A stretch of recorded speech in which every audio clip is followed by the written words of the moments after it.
नमस्कार दोस्तों। वो कहते हैं ना, चाहे कोई कितना भी शक्तिशाली क्यों ना हो, पर प्रकृति के आगे कोई कुछ भी नहीं। डायनासोर्स बहुत शक्तिशाली थे। करीब 14 करोड़ सालों तक उन्होंने पृथ्वी पर राज किया, लेकिन अचानक अंतरिक्ष से आए एक एस्ट्रॉयड ने पूरी डायनासोर्स प्रजाति का खात्मा कर दिया। डायनासोर्स के अंत के बाद धरती पर जो 10% जीव बच गए थे, वे थे मैमल्स। इन्होंने खुद को इस महाविनाश से बचा लिया था।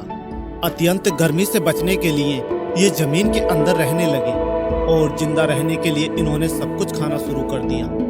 और इन डायनासोर्स के अवशेष हमें आगे चलकर भविष्य में मिलने वाला था, जिससे आज हम इनके अस्तित्व का अनुमान लगा सकते हैं। महाप्रलय के कुछ लाख साल बाद अब धरती पूरी तरह से इन डायनासोर से मुक्त हो चुकी थी और धरती पर एक नई शुरुआत की प्रक्रिया चल रही थी। इस नई दुनिया में हमारे प्राचीन पूर्वज समय के साथ साथ विकसित हो रहे थे और ये आकार में पहले से बड़े हो चुके थे, परंतु ये दिखने में अब भी हमारी तरह बिल्कुल नहीं लग रहे थे, क्योंकि इसे आगे चलकर अन्य कई प्रजातियों में विकसित होना था। तो चलिए चलते हैं साइंस एडवेंचर्स चैनल की रोमांचक पे एडवेंचर्स से भरी एक ट्रिप पर, जहां आप विज्ञान के ऐसे ही रोमांचक और रहस्यमयी विषयों से रूबरू होंगे।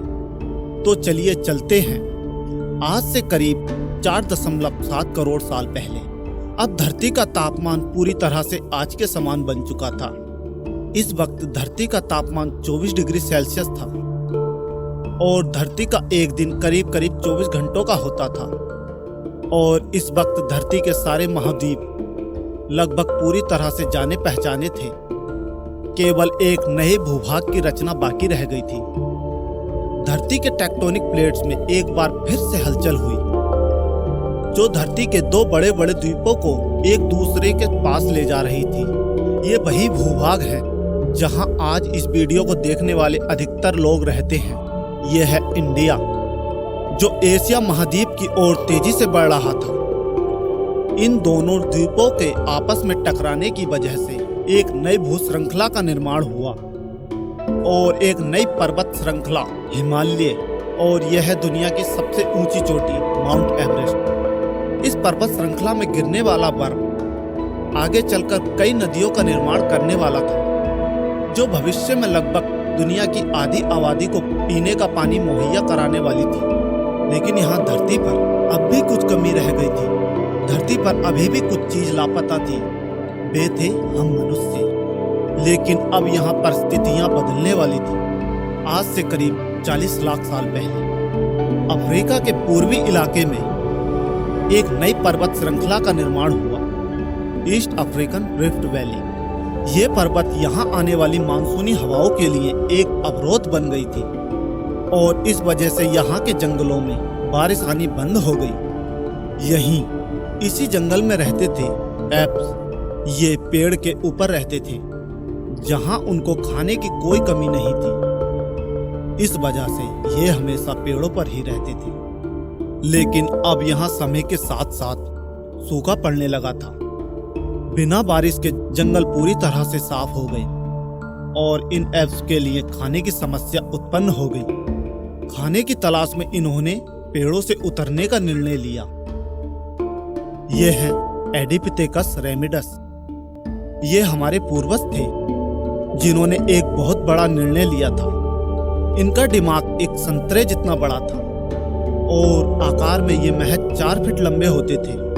कई हजार सालों के विकास क्रम के बाद हमारे पूर्वज अब दोनों पैरों पर चलने लगे। इससे ऊर्जा कम खर्च होती थी और ये चलते चलते भी खा सकते थे। 2 पैरों पर चलने से अब ये सीधे खड़े होकर दूर दूर तक नजर रख सकते थे।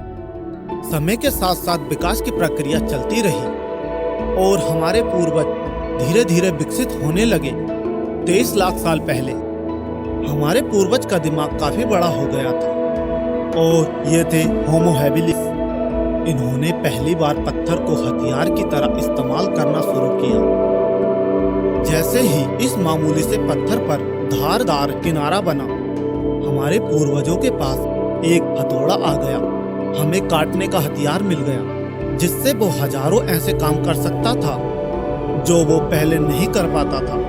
पत्थर के इस्तेमाल ने अंगूठे और अंगुलियों को मजबूती दी, जिससे हम और अधिक तरीकों से इनका इस्तेमाल करने में सक्षम हो गए। समय बीतने के साथ ही हमारे पूर्वज अब समूह में अन्य जानवरों का शिकार करने लगे थे। ये थे होमो इरेक्टस, जो अन्य जानवरों से ज्यादा होशियार थे। इन्होंने ही सबसे पहले आग का आविष्कार किया और आग का इस्तेमाल करना सीखा। आग की खोज हमारे पूर्वजों के लिए सबसे बड़ी खोज थी। ये उन्हें गर्मी, रोशनी, अंधेरों और जंगली जानवरों से सुरक्षा देती थी और इसी वजह से अब परिवार भी बनने लगे थे। इन्होंने आग पर मांस को पकाना सीख लिया था। आग पर खाना पकाने का मतलब था कि मांस को चबाने और पचाने में ऊर्जा कम खर्च होती थी और इसी वजह से ये ऊर्जा इनके दिमाग में खर्च होने लगी और इन्हें कैलोरी और ज्यादा ताकत मिलने लगी, जिससे हमारे पूर्वज का दिमाग काफी बड़ा हो गया। 2 लाख साल पहले आज के इंसान ने अपना रूप ले लिया था। लैरिंग्स यानी आवाज की जो नली हमारे पूर्वजों में गले के ऊपर थी, वो नीचे आ गई थी। अब हम ज्यादा जटिल आवाजें निकाल सकते थे। हमने बोलना शुरू कर दिया था। पहली बार कोई जानकारी एक इंसान से दूसरे इंसान तक या एक पीढ़ी से दूसरी पीढ़ी तक पहुंचने लगी थी। यही वो आखिरी विकास क्रम था जिसके बाद विकसित होकर हम बने। हम यानी होमो सेपियंस। 1 लाख साल पहले इंसान कहीं भी जा सकता था। हमारे पास फुर्तीले हाथ थे और प्राचीन हथियार थे। हम बात कर सकते थे, आग को काबू में रख सकते थे। अब हम अपने अफ्रीकन घर को और बड़ा कर सकते थे। महाद्वीप यानी कॉन्टिनेंट खिसके तो अफ्रीका और यूरेशिया आपस में जुड़ गए और उससे बनी एक बहुत बड़ी जमीन जिसका नाम था एफ्रो यूरेशिया।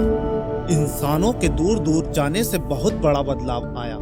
अब हम एक महाद्वीप से दूसरे महाद्वीप में रहने लगे, जिसकी वजह से हम उन चीजों से बचे हुए थे जिसकी वजह से बानरों के मुकाबले दूसरे बड़े स्तनधारी हमेशा के लिए खत्म हो गए थे।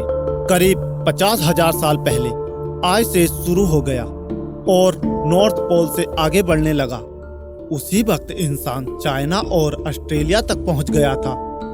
30,000 साल पहले इंसान पहली बार यूरोप पहुंच गए। जब बर्फ अपने चरम पर थी, तब इंसान अपनी खोज में नॉर्थ ईस्ट साइबेरिया के बर्फीले तंडा तक पहुंच गया।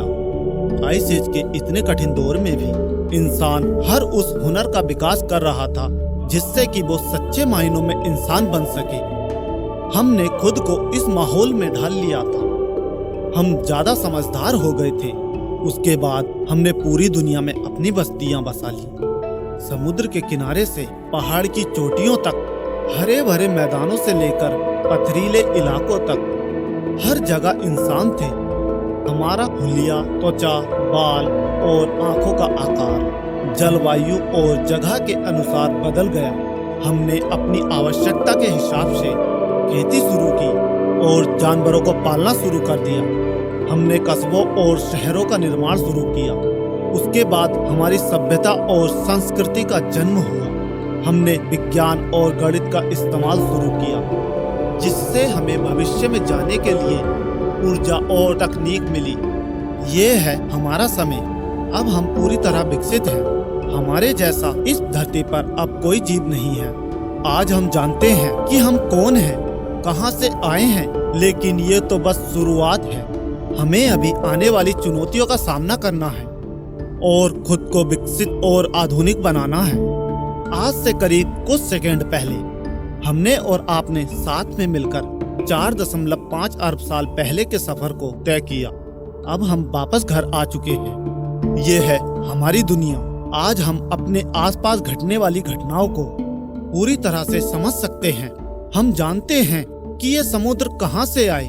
हम आज यह भी जानते हैं कि जमीन जहां आज हम खड़े हैं उसका निर्माण कैसे हुआ और आखिर में धरती में जीवन कहां से आया। लेकिन हमारा सफर अभी भी खत्म नहीं हुआ है।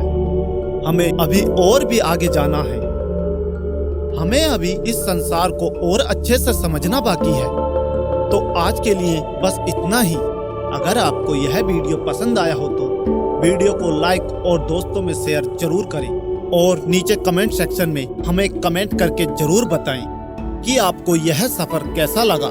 यदि आपने अभी तक हमारे चैनल साइंस एडवेंचर्स को सब्सक्राइब नहीं किया है तो अभी सब्सक्राइब करके बेल नोटिफिकेशन ऑन जरूर कर लें। तो हम आपको मिलते हैं ऐसे ही एक नए और इन्फॉर्मेटिव वीडियो के साथ। तब तक के लिए बाय। जय हिंद, वंदे मातरम।